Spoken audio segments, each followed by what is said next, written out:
मनोहर दिव्यमूर्ते श्रीस्वामिनिश्चितजनप्रियदानशीले श्रीवेङ्कटेशदयिते तव सुप्रभातम् तव सुप्रभातमरविन्दलोचने भवतु प्रसन्नमुखचन्द्रमण्डले इति शङ्करेन्द्रवनिताभिरर्चिते वृषशैलनाथदयिते दयानिधे अत्यादिसप्तऋषजः समुपास्य सन्ध्याम् आकाशसिन्धुकमलानि मनोहराणि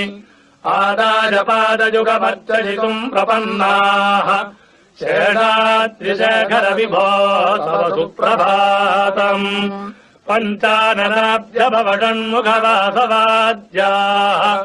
त्रैविक्रमादिचरितम् विबुधा स्तुवन्ति भाषापतिः पठति वादरशुद्धिमा